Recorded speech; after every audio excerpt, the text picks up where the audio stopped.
Hey nerds, it is I, your friendly neighborhood witch, here, now in drawing form! So, anyone who watched my first video could probably see just how nervous I was to be on camera. A nervous habit that literally activates my fight or flight response for no reason at all, so my solution to this is to simply do what artists do and draw. I haven't uploaded in quite some time because of the same reason I haven't posted to my Instagram in 8 months, because I'm the worst.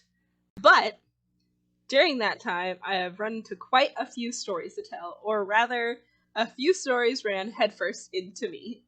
So earlier in December, I went to LA Comic-Con, which was my second time going to a convention ever.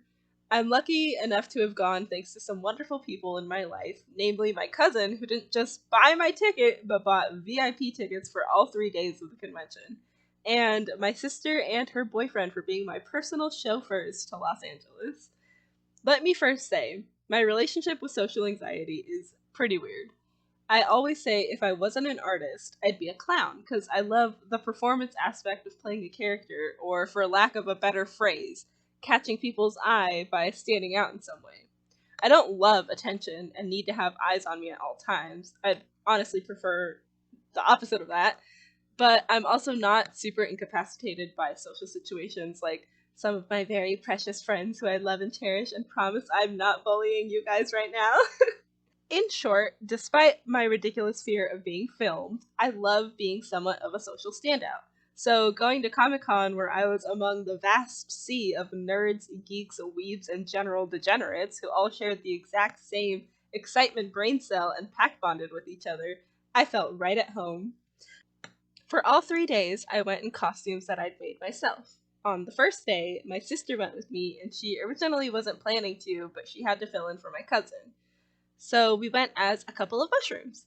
I made her a simple mushroom hat the night before we headed out for Los Angeles, so she was my little baby mushroom for the day. At one point, we found another person dressed as a mushroom in the day, and when we saw them, we looked at each other and just beelined for them at the vendor stand they were standing at. I wasn't entirely sure how to approach them, considering they were trying to buy something from the vendor. I didn't want to just jump in like we were in some sort of auction and I was trying to steal their Rengoku body pillow or whatever. So, obviously, I just awkwardly inched closer until they noticed me, and I kid you not, they turned and just looked all the way down at me before realizing, oh wow, hey, there's actually a person down there, because this particular mushroom was definitely taller than me. But regardless, we took a picture, and then the rest of the day, when we walked past them, we would just yell out, "Hey, mushrooms!" On the second day, I dressed as the Legion member Susie from the game Dead by Daylight. And yes, I main Legion as Killer and Mega Survivor, and I'm proud, and I don't care what anyone says, their designs are cool, and she's fast, okay? I wasn't expecting to see very many Dead by Daylight cosplayers, much less any other Legions, but I did, and I made some inhumane noises at each of them, and I apologize, but you all made my day.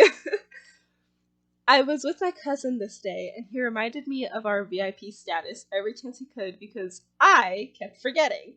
And it sucked, because earlier in the day, I went into an area of the convention where they had a little voice actor meeting stations, and I met Nicole Tompkins, and I didn't realize VIP can take pictures and get autographs without needing to pay the fees, and I'm still just a little peeved at myself. But she was super sweet regardless, and she recognized my costume. Finally, on the third day, I dressed as a modern military version of You Super Eren Yeager. I was with my sister again because immediately after the con, we had to start hitting the road to get back home because her boyfriend had work the next morning. It was a nice time and a wonderful con, and I was grateful and lucky enough to even go, especially for all 3 days. When we headed out, it was all well and good, and we had good time, and there was surprisingly not an absurd amount of traffic considering it was LA. The entire drive back went without a hitch until we were 2 gosh dang hours away from our home city. We'd shaved off maybe 3 or so hours off the initial estimated time of arrival because my sister's boyfriend is a beast at driving, and we left LA at the perfect time so as to not hit traffic at any time along the drive back. We stopped for gas, and I commented to them, "Hey, are you guys getting hungry? I'm getting a bit hungry. While we're here, we should drive by and pick something up to eat if you guys are down." And Ronnie said we're only a couple hours out and we could all eat once we got in town, because that way we could pick up the food, go to the house, and sit down to eat and relax. And that would have been perfect if God was real and didn't hate us personally. We got back on the freeway, and as we're driving, we hear a ticking, and we're like, that's strange. And then we hear a big and we're like, that's strange. And then the car just starts wobbling and shaking like it's a teenage girl living her dream on Dance with the Stars. And mind you, we're still in a mountainy area that's known locally for being kinda dangerous, with rambunctious drivers and butthole crazy winds. After a wild tango from the car, we finally find a chance to pull over into the shoulder, which is wonderfully only a few feet wider than our lovely little car we're all currently in. So you travel bugs know what that means! And so the car stops once we pull over. It died! It wouldn't hold a charge, and if it did, and we tried moving, it wouldn't pull over 20, and it still sounded like the muffler was stolen. Which it wasn't, because while we refueled, I was in the car and I would have seen any muffle thieves. So we're like, cool, that's cool, yeah. What can we do in this little predicament? By the fate of the stars, Ronnie's mom works a car repair shop, and he has a long history of mechanic knowledge, so he starts checking things out, can't find anything wrong, and so we all make the executive decision to call family to pitch in ideas. We don't have any service. So, new plan, push the car until one of us has service.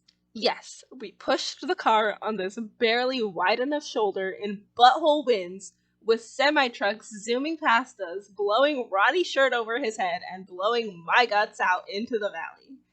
Something to note while all this was happening, cars driving by would honk at us, and I was like, okay, sure, that doesn't help, but sure. And it wasn't until we all stopped pushing and meandered about catching our breath did I remember.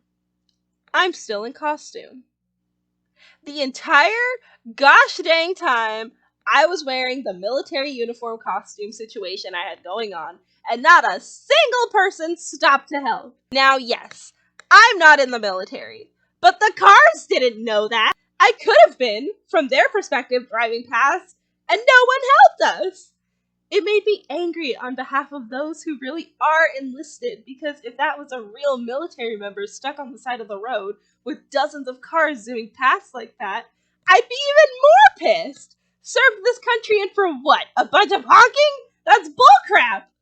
Anyways, we got phone service, and after telling our families the situation and calling for help, we waited.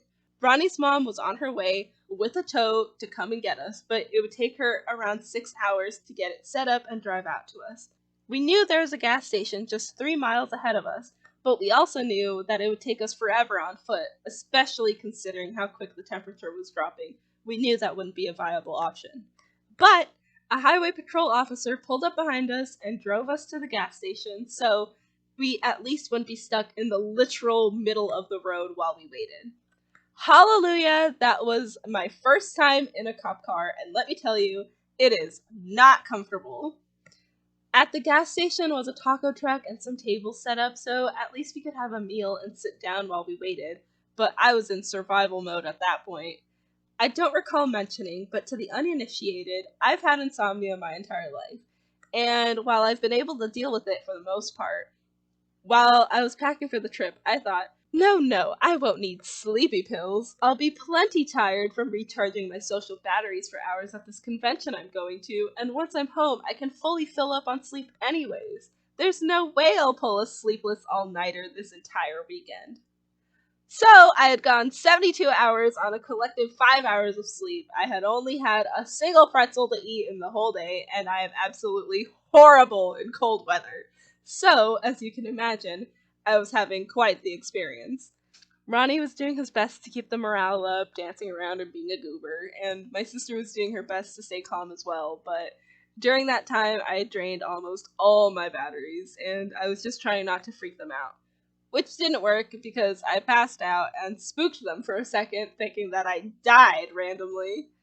There's a happy ending, of course. We got picked up and saved and got the car and all of our things safe, and everything was well and all good again, and we got home safe and warm and fell asleep, and it was great. But oh boy, was that quite an eventful way to end the weekend. It's a funny memory to look back on now, and I'm truly grateful that the worst that did happen wasn't the worst that could have happened. And hey ho, that's the video! Thank you for watching! I hope you found this as fun as I did. I could talk for days about that weekend in particular, and I'm just really grateful for everyone involved. And I'm grateful for you, my dearest and darling viewer. Subscribe for a spell of spelling, and like just because it's quick, easy, and free. See you later, witches!